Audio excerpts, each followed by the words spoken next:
Alright, yo, what's going on, boys? Today's video, I'm going to show you guys the best peripherals of 2024.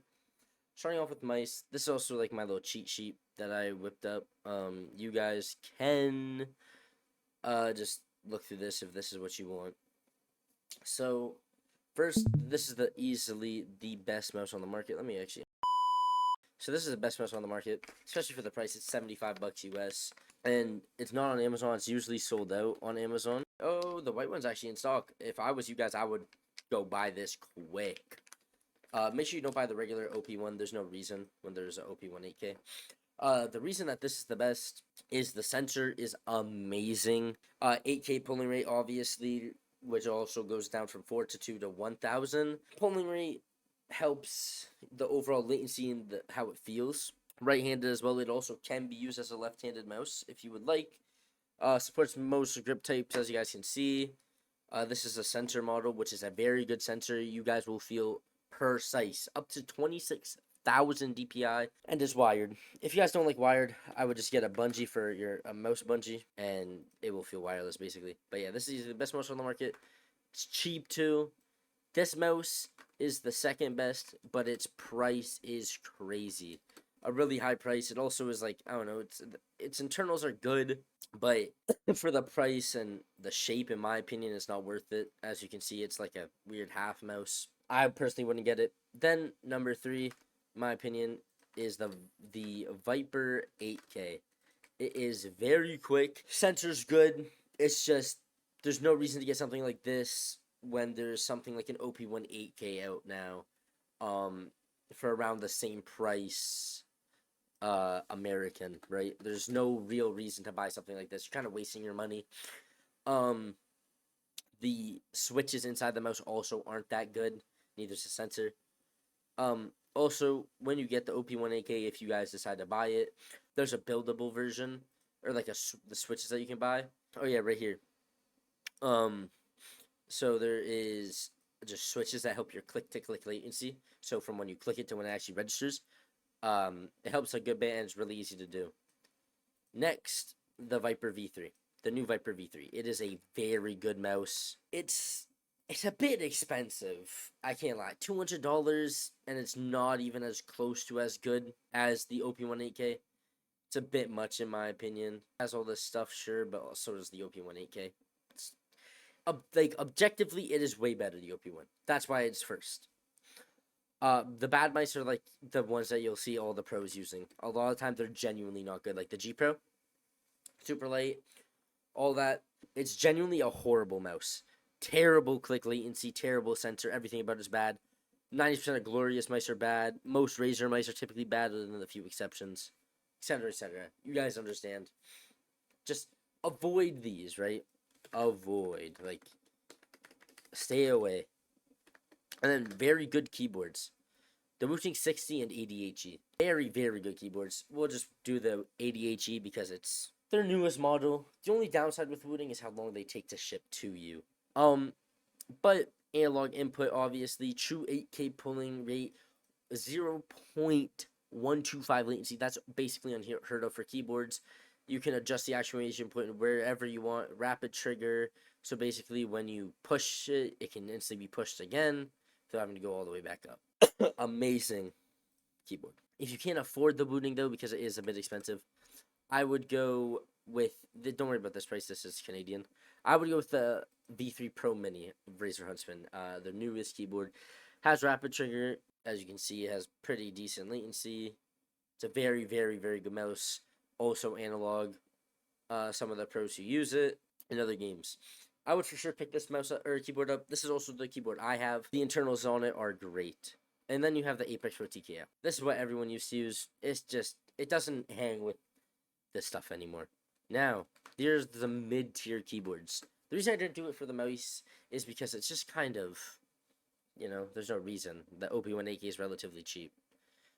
So this one also has rapid trigger. The price on it isn't too bad. American, this is Canadian, so don't worry about that. Overall, it's not bad. 0.1 to 3.8 linear. 4mm total travel. Pretty good. Then you have a Drunk Deer. Their keyboards are, I mean, they're okay. There's nothing great. There's nothing bad about them. But when there's other options, you should go with the other options. But it is super cheap, so if you don't have a lot of money, I would for sure get this. I'm not gonna obviously go into all the details because there's a lot, so I'm just kind of gonna show you guys all of them. Then you have the Cedo. These keyboards are also very good. They're kind of the same as the other two I showed you. All these are kind of the same, right? If you can afford this one, go for it. If you can't, get one of these two. Basically how it goes, but strive for the ADHD if you can afford it. And then these are the bad keyboards, your regular office keyboards. Logitech keyboards are horrible. GK61 and HK61, the only main reason is because these two are basically the same price as it. Network cards. Now these help your latency a lot, and they can also benefit your ping. So i210 network card. When it comes to these, you have to be careful. I would buy mine off a Newegg. The reason you have to be careful is because there is a lot of fake i210s. This one's real. As you can see how it says that little Intel sign. If it doesn't say Intel, if it says anything else, it is not a real one, and you want to avoid it at all costs. Like, you do not want it at all. Helps your latency a lot. Yeah, that's like the best network card for most. Now, the Asus XG-C100C. This is genuinely the best network card.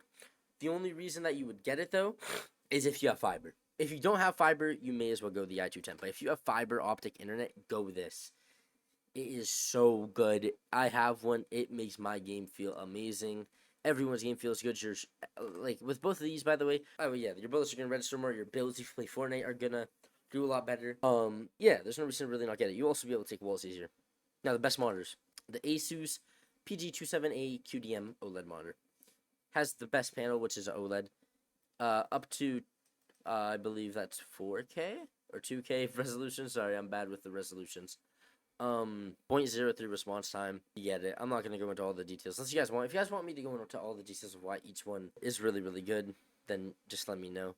But I'm not gonna go into all the details because I'm sure you guys don't want to hear all the nerdy information. Next is the MSI 271QRX. You would think that this one is better because of the hertz. Typically it is. The only reason it's not is because of the ghosting on it, so you'll see something that's not actually there sometimes on this monitor, because it's just too much to LG 240, also a very good OLED. It just doesn't have as good latency as tested by, if you go to youtube.com, then you search Optium Tech, go here, and then you guys can get a lot of information from here. So as you can see, this is where all the monitors scale, right? See how the average overshoot is not as good on this one. That's why this was the best. Overshoot's ghosting. Then you have the Zowie XL, which is this monitor right here. So this is basically all the best monitors right here. This is where you can get a lot of information about monitors. So yeah, next is the Asus XG27AQM. This is I believe a TN panel, or IPS panel, I mean. Goes up to 270 hertz. 0.5 ms. It is very good, and yeah, it's a good monitor. 27 inches, which I know a lot of people dislike, but it's a really nice monitor. The VG279QM 280 hertz monitor. This is my personal monitor. It is very good, and it's very fast. It's a 27-inch IPS monitor. All the other information's here. 1 milliseconds response time, but it's I can't lie, it's way better than that. Again, I'm not going to go into all the details unless you guys want a whole separate video about all the in-depth details about what makes them super good. The XV252Q, this monitor is also very nice. But if you have the money, you should go one of these two. Same with the Acer XB. And then the bad monitors consist of the Alienware. Typically, Alienware is horrible. They have like some hidden gems, but they're basically HP and Dell, just a gaming brand. MSI is typically horrible for monitors other than this QRX. You know, mouse pads, my personal favorite, SkyPad 4.0. It's a glass mouse pad, so it's always going to be nice and glidey. It's around like 120 bucks. It's big. It's really nice. It's clean. You can get white or black. Yeah, it's my favorite I've ever had. It's a speed pad as well. Basically, and then for other mouse pads, basically any Artisan. They're very good cloth pads, but it is very difficult to find legitimate Artisans. So I'm not even going to go through all these. Like, I'll go through one, but it's very difficult to find legitimate Artisans because I don't believe they have their own website. Like, I don't believe this is their actual website. Because I remember I bought one a few years ago and I got scammed, which is funny to think of now. But yeah, then my opinion, the best budget monitor or mouse pad if you can't afford a SkyPad is a Saturn Pro. If you get extra soft or soft, I would say go soft, and then I would go XXL. Or if you don't need that much, I would probably go this one if I don't want XXL. All of its features, it's a control pad. Unlike this, is more of a speed pad. Firm, whatever, all the things, made of polyester, and how thick it is. And then these are the other ones. Their Venus Pro is also very good. But yeah, it also shows you what each one means. So what extra soft and soft mean. So soft means balance of tracking and stopping power. Extra soft is the slowest, most stopping power, best control. Firm is the fastest. So again, I would go soft if you want just in between. That is really all the best peripherals. If you guys are looking for more, make sure you guys join my Discord. I will help you guys. I will always pick anything you guys need. And yeah, that's it for today's video. I don't know when I'll upload again. I need ideas. Thank you guys so much for watching, and peace out. Have a wonderful day.